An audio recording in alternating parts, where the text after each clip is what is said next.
feet. I believe in you. I believe in you. You are the God of miracles. And I believe in you. I believe in you. You are the God of miracles. Miracles.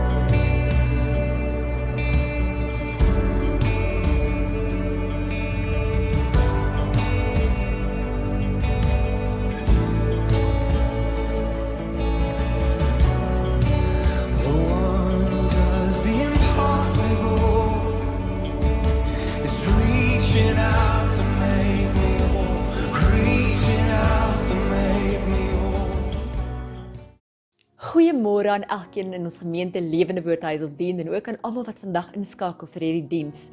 Ons leef regtig in interessante en ook in uitdagende tye, maar in my hart is ek op 'n manier opgewonde oor die plek waar ons is, want ek weet dit bou geloof en ek weet dit hou ons afhanklik van die Here en dit maak ons op die ou einde meer soos Jesus. As jy vanoggend beproef voel, dan sê Jakobus 1 vir jou en vir my, wees bly, wees baie bly. Ek weet dit klink so paradoks om bly te wees in beproewing, maar ons kan bly wees want die Here is by ons. Hy beloof hy sal ons nooit in die steek laat nie. Hy louter ons geloof tot sy eer, sodat ons kan volhard. En dis vir my so bemoedigend. Nou vanoggend wanneer ons weer saam profeteer en verklaar, wat jy vra met jou hande saam met my op te lig, en ons gaan die Onse Vader net saam bid en verklaar. Sê net saam met my, ons Vader wat in die hemel is. Here, laat u naam geheilig word. Laat u koninkryk kom, laat u wil ook op die aarde en in ons lewens, ons families en ons land geskied, net soos in die hemel. Here, gee ons vandag ons daaglikse brood. Ons bid dit vir ons land, ons bid dit vir elkeen wat u vertrou vir inkomste, en Here, vergeef ons oortredings, soos ons ook die vergewe wat teenoor ons oortree. Here, laat ons nie in die versoeking kom nie, maar verlos ons van die bose. Here, ons bid dat U ons verlos van al die mag van die bose. Vader, ons dankie vir U beskerming oor ons in die naam van Jesus Christus. Here, want aan U behoort die koninkryk en die krag en die heerlikheid tot in alle ewigheid. Amen en amen. Wonderlik. Draai na jou gesin, draai na jou familie toe, die mense wat by jou is. As jy alleen is vanoggend, sê net vir jouself, sê net die Here het jou lief. Die Here seën jou, die Here beskerm jou, die Here se guns en sy goedheid volg jou al die dae van jou lewe.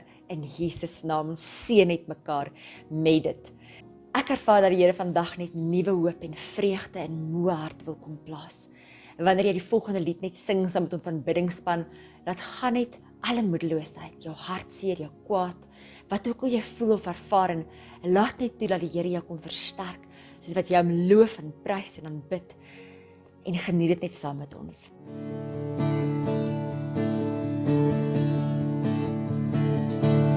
Ek wil gereed wees vir die een wat kom. Ek wil gereed wees vir die bruidegom.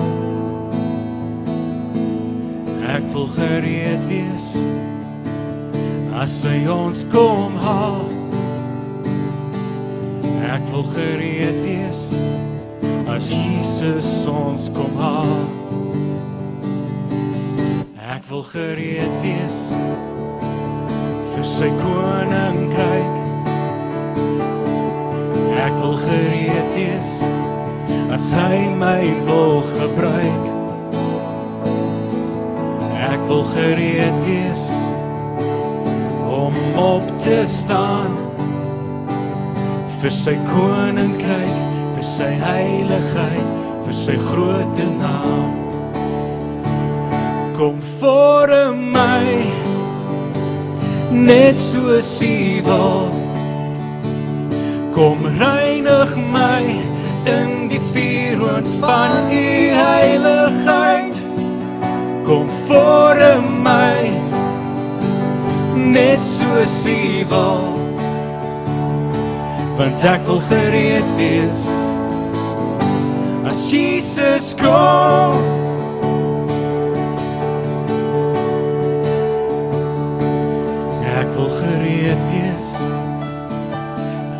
koninkryk. Ek wil gereed wees as hy my wil gebruik. Ek wil gereed wees om op te staan vir sy koninkryk, vir sy heiligheid, vir sy grote naam. Kom vorm my net soos U wil. Kom reinig my in die vuurwind van U heiligheid. Kom vorm my net soos U wil, want ek wil gereed wees as Jesus kom. Kom vorm my net soos U wil. Kom reinig my in die vuurwind van U heiligheid. Kom vorm my net soos U wil, want ek wil gereed wees as Jesus kom. As Jesus kom, as Jesus kom. Baie dankie aan ons aanbiddingsspan. Ek wil graag vanoggend met julle 'n offergawe skrif deel uit Spreuke 3 vers 9 wat sê: Vereer die Here uit al jou goed en uit die eerstelinge van al jou inkomste. Vers 10. Dan is die belofte, sal jou skure vol word van oorvloed, meer as genoeg, en jou perskuipe sal oorloop van mos. Dis 'n konsep van oorvloed wat die Here hier skets. Jy vereer die Here wanneer jy vir hom gee van dit wat hy aan jou toevertrou het, nie enigiets nie, jou eerstelinge. Ek en my man betaal nog al die jare ons 10de sodra ons inkomste inkom, en dis 'n goeie beginsel om voordat jy enigiets anders spandeer, heel eerste vir die Here en vir sy werk te gee. Dit sê daarmee dat jy die Here allereers ken in dit wat hy aan jou toevertrou het, en hom allereers daarvoor vereer en vir hom dankie sê vir dit.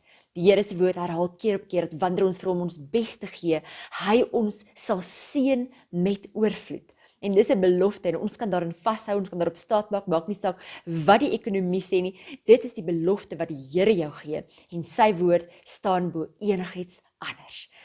Jy is welkom om vanoggend te gee elektronies of gebruik te maak van die Zapper kode wat op die skerm is. En ek wil net graag bid vir elke persoon wat gee en ook vir die saad. Vader, dankie dat U beloof dat soos wat ons U met ons inkomste vereer en met dit wat U aan ons toevertrou het, U ons ook sal seën. Here, ons bid U seën, U guns, U beskerming oor elkeen wat getrou met blymoedige harte gee. Dankie Here dat U vir elkeen van ons, die kinders en ook vir ons gemeente vir Lewende Woordhuis op dien, vir al die gemeentes landwyd voorsien, sodat ons kan voortgaan om die werk te doen waartoe U ons roep. Ons bid dit in die naam van Jesus en ons dank U daarvoor, Vader. Amen. Ons is op die oomblik besig met 'n reeks oor gebed en vanoggend se boodskap het ek getitel Beantwoord God net sekere gebed. En ek dink dis 'n vraag wat baie van ons vra tye in ons lewens. Here, beantwoord U alle gebed of net sekere gebed? Daar's tye wanneer ons bid en God antwoord dadelik. En dis lekker, dis wonderlik om te ervaar, dis wonderlik om te sien en dit versterk ons geloof. Maar dan is daar tye wat ons bid wat ons wonder of die Here ons regtig hoor en of hy ons gebed gaan antwoord. Partykeer is daar tye wat ons bid wat ons emosies, partykeer skuldgevoel of mismoedigheid ons verhoed om te bid. Het jy al gevra, Here, bid ek reg? Of hoe moet ek bid om seker te wees dat U my sal hoor en dat U my gebede sal beantwoord? Heel eers moet ek en jy vasmaak dat God die Vader ons lief het. Hy het jou lief en hy wil in verhouding met jou staan. Hy wil hê jy moet hom aanroep. Hy wil hê jy moet met hom praat en hom ken in al jou behoeftes. Jeremia 31 vers 3 sê, ja, ek het jou lief gehad met 'n ewige liefde. Daarom het ek jou getrek met goedertierenheid. So die Here het jou oneindig lief. Die Here wil vandag hê dat jy met hom in verhouding moet staan, dat jy met hom moet praat soos 'n kind met sy pa, met sy vader praat. Maar net soos wat 'n aardse pa nie altyd vir sy kind gee wat hy of sy graag wil hê nie, maar vir hom gee wat hy nodig het, leer die Bybel ons ook dat die Here sekere gebede beantwoord. So die Here weet wanneer om sekere gebede te beantwoord. In sy soewereiniteit en sy goedertierenheid weet hy. En ek wil begin met die vraag, watse tipe gebed beantwoord God? En die eerste tipe gebed wat God beantwoord is gebed volgens die Here se wil. Ons lees in 1 Johannes 5 vers 14. En nou kan ons met vrymoedigheid, vryheid om moed te gebruik, na God gaan, omdat hy ons gebede verhoor as ons enigiets volgens sy wil vra. En aangesien ons weet dat hy ons gebede verhoor as ons iets so vra, weet ons ook dat ons kry wat ons van hom vra. Nou daar's 'n paar sleutelkonsepte in hierdie gedeelte wat ek net wil uitlig vandag. En die eerste sleutelwoord of konsep is die van vra. Die Here wil hê dat ons hom in gebed moet vra. God is 'n vrygewige God. Hy wil vir jou gee. Jy het nooit nodig om te twyfel of die Here vir jou wil gee nie. 2 Korintiërs 9 vers 8 sê, en God is by magte om aan julle alles in oorvloed te skenk. Ek gaan so 'n bietjie oorslaan, vers 9 sê, daar staan geskrywe, hy deel uit en hy gee aan die armes. Hy is altyd vrygewig. Ons moet dit verstaan. So die Here wil hê jy moet vra, want hy wil vir jou gee. En dan die tweede sleutelwoord in hierdie gedeelte wat vir my uitstaan, is die woord enigiets. Die Here wil hê ons moet vir enigiets kan bid. Ons moet hom enigiets kan vra. Dit beteken nie noodwendig dat die Here vir ons enigiets gaan gee waarvoor ons hom vra nie, maar hy wil hê dat ons oor alles moet bid. Die Here gee vir jou om. Ons het gesê hy is lief vir jou. So niks is vir hom te groot of te klein dat jy daarvoor moet bid nie. Of dit jou vernoot is wat jou indoen, of dit dalk jou dogter is wat sukkel met wiskunde, of dit Eskom is wat jou in die duister laat, of wat ook al, of dit jou vrou is wat met jou baklei. By Lewende Woord bied ons huwelike maak saak aan. Kom woon asseblief by. Die Here wil hê dat jy met vrymoedigheid oor enige iets moet kan bid en hom daarvoor moet vertrou en weet hy wil antwoord. Soms bid ons nie oor iets nie, want ons dink onbewustelik dat dit vir die Here iets klein of onbenullig of onbelangrik is. Of ons aanvaar maar net dat dit nog altyd so was. Ek het nog altyd gesukkel met maagpyn, so dit gaan maar altyd so bly. Nou bid ek nie daaroor nie. Jy sien, dit is belangrik dat ek en jy oor enigiets moet bid. Die Here sê dit vir ons sy woord. En dan 'n derde sleutelkonsep in hierdie gedeelte wat ons gelees het in 1 Johannes, is die konsep volgens sy wil. Die Here wil hê dat ons hom moet vra vir dit wat ons hom voor vertrou, maar volgens sy perfekte wil. Ek en jy is dikwels baie behep met ons eie wil. Ek weet nie van jou nie, maar ek is baie dikwels behep met my eie wil. Dan moet ek sê, Here, help my om vir u wil te vra, nie my eie wil nie. Jy wil nou die bevordering hê, maar die Here weet, jy is nog nie gereed nie. Dalk wil jy nou 'n kind hê, of jy wil nou 'n spesifieke finansiële behoefte bevredig sien, maar die Here weet, dis nie tyd daarvoor nie. Ek en jy moet ons wil neerlê en die Here vertrou vir sy wil. Partykeer het mense 'n negatiewe siening oor God se wil en wat dit beteken. Ons dink partykeer die Here sal mos in elk geval doen wat hy wil, of ek nou bid of nie. Hy sal mos in elk geval doen wat hy wil, so ek hoef nie te bid nie. Jy sien, die Here wil hê dat ons sy wil moet leer ken deur sy woord in verhouding met hom, sodat ons wil in lyn kan kom met sy wil. Want dan kan ons vra wat ons begeer volgens sy wil, want hy kom plaas sy wil in ons hart. Ons weet wat hy wil en dan kan ons ook weet dat die Here daardie gebed beantwoord. 'n Eenvoudige voorbeeld is 'n 19-jarige wat weet dat dit sy ouers se wil is om vir hom sê net maar 'n Hyundai Atos of iets in daai prysklas te gee as 'n eerste voertuig. En daarom, omdat hy weet wat sy ouers se wil is, gaan hy nie vir 'n Range Rover Evoque vra of dit noodwendig verwag nie, want hy ken sy ouers se wil. En dit is presies dieselfde in my en jou verhouding met die Here. Wanneer ons sy wil ken, dan kan ons volgens sy wil vra en weet dat hy ons gebede sal beantwoord. Baie mense vra, as iets nie God se wil is nie, of as iets God se wil is, hoekom doen hy dit nie net sonder dat ons hoef te bid nie? Hoekom wag hy tot ons bid? En dis 'n belangrike vraag, want baie mense wonder daaroor. Jy sien, die Here het my en jou aangestel om saam met hom te werk. Die woord sê ons is medewerkers saam met God. Hy wil hê dat ons wil en ons agenda letterlik met syne moet belyn, dat ons moet saamwerk met hom, dat ons moet omgee vir dit wat vir hom belangrik is. 'n Ouer waardeer dat 'n kind hom vra vir dit wat die kind nodig het. En dan 'n vierde konsep in hierdie gedeelte, ons kry wat ons van die Here vra. Dis die belofte in 1 Johannes 5 vers 14. Wanneer ons volgens die Here se wil bid, dan kry ons wat ons vra. Gebed is meer as om net ons wense hemel toe te stuur. Om net te sê, Here, dis my wens, ek hoop U doen dit.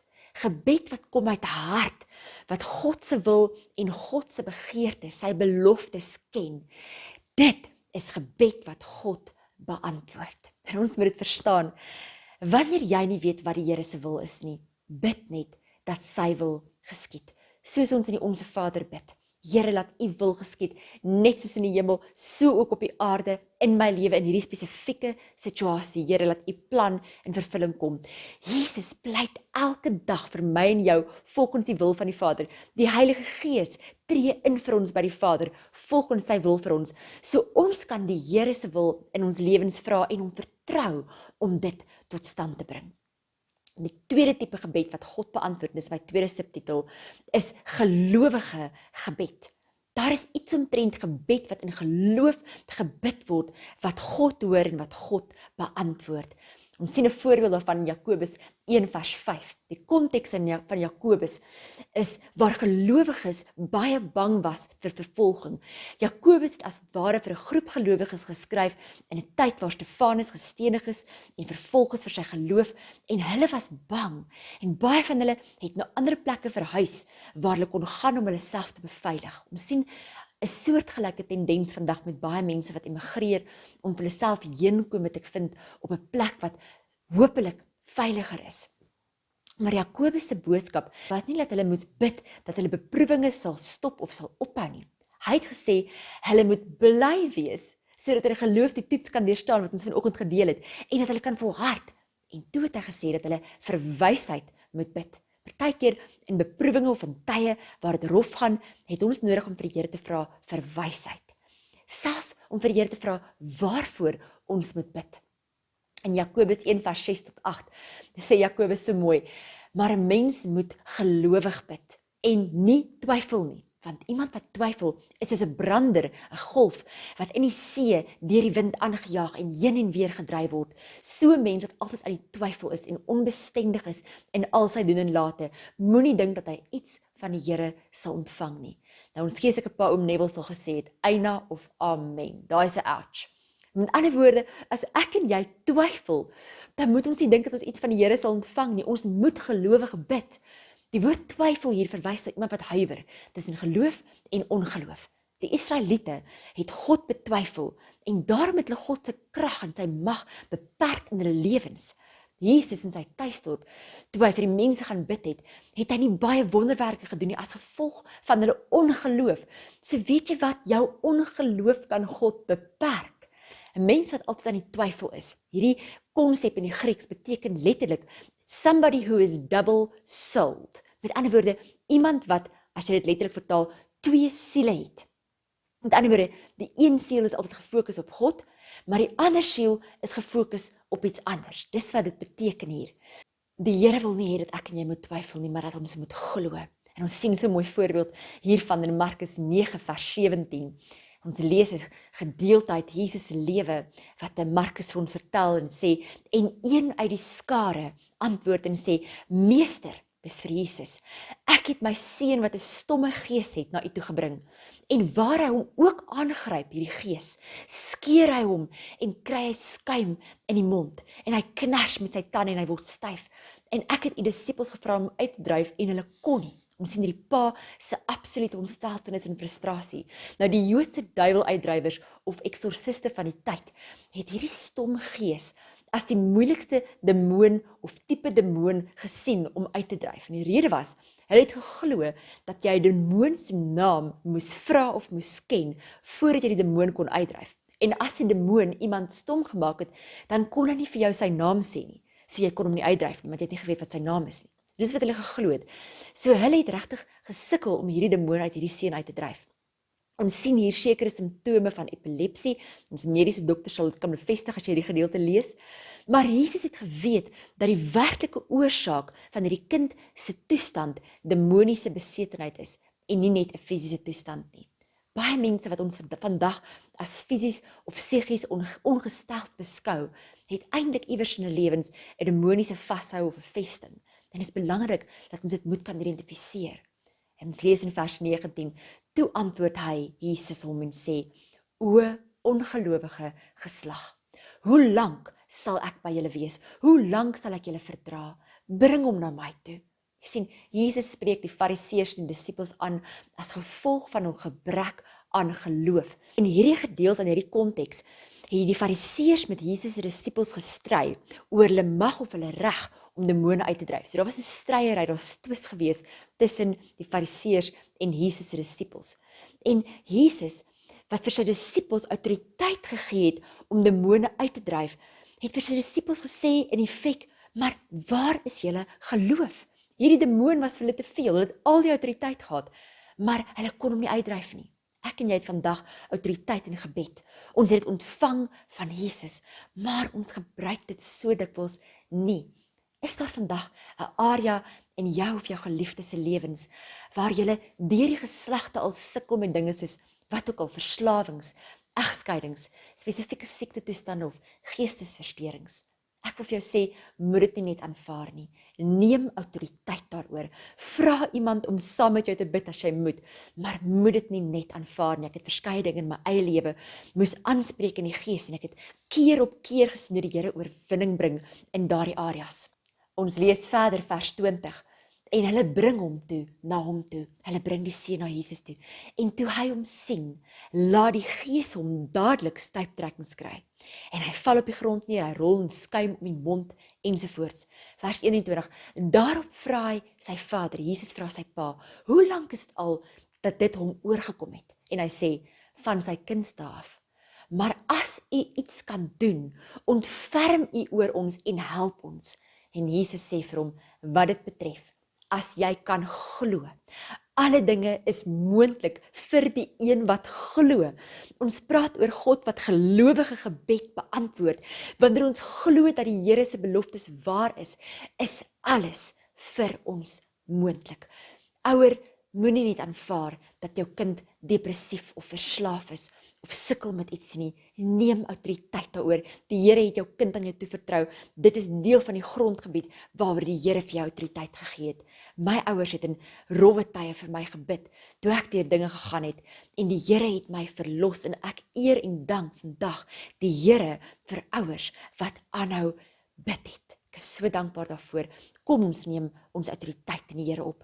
Vers 24 sê, en dadelik roep die vader van die kind met trane uit en hy sê vir Jesus, ek glo Here, kom my ongeloof te hulp. Jy sien, hierdie man was nie van twee gedagtes, soos die man waarvan Jakobus gepraat het nie. Hierdie man wou glo, hy het sy geloof in Jesus verklaar, maar sy geloof was swak en hy het dit erken. So Jesus het hom uitgedaag tot geloof. En dalk daag die Here jou vandag uit tot geloof. Hierdie man het nie God se belofte ontken of verwerp nie. Hy het dit begeer. Daarom het hy gesê, Here, help my ongeloof. Miskien moet ek en jy vandag vir die Here sê, Here, help ons in ons ongeloof. Ons kan dit sê, want die Here wil ons help. Die Here wil vir ons deurkom, volgens sy woord en volgens sy beloftes. Die bekende prediker Charles Spurgeon het gesê, terwyl mense nie geloof het nie, is hulle onbewus van hulle ongeloof. Maar sodra hulle 'n bietjie geloof kry, dan raak hulle bewus van hoe groot hul ongeloof werklik is. Nou die derde tipe gebed wat God beantwoord, en dis my derde subtitel, is gebed wat vra met opregte motiewe. God beantwoord gebed wat vra met opregte motiewe. In Jakobus 4 vers 3 sê die skrywer van Jakobus verder, julle kry nie, omdat julle nie bid nie. Jakobus herinner ons aan die krag van gebed.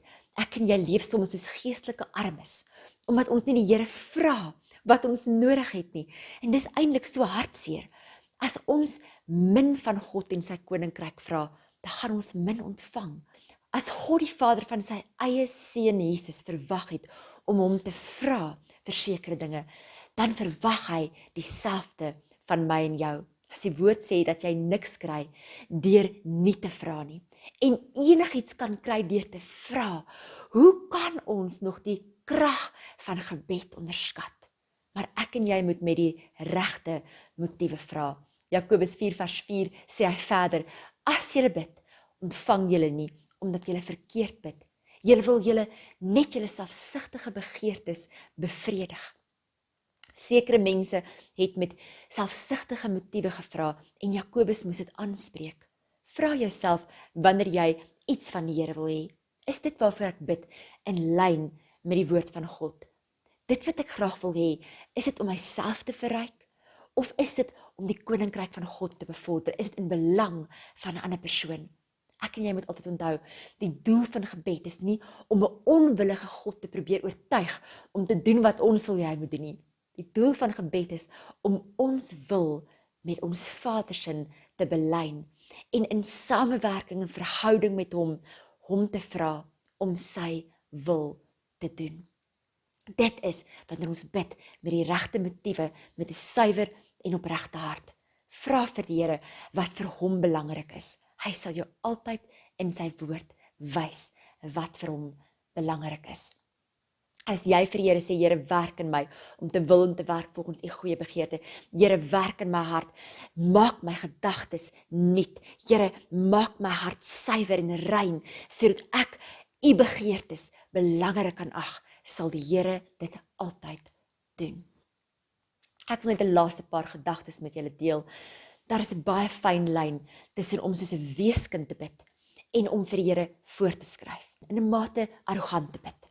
As jou seun of jou dogter jou soebat vir iets wat hy of sy regtig nodig het en optree asof hy nie werd is om dit te kry nie, soos 'n weeskind, dan gaan dit jou as ouer seermaak.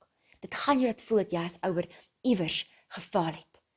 Maar as 'n ouer waardeer jy dit ook nie as jou kind homself die reg toeëien of aanspraak maak op dinge wat jy as ouer nie kan of wil gee nie, omdat jy weet dat dit nie goed is vir jou kind nie. So ek en jy moenie soos weeskinders bid nie, en ons kan ook nie vir die Here voorskrifklik bid of vir hom voorskryf nie.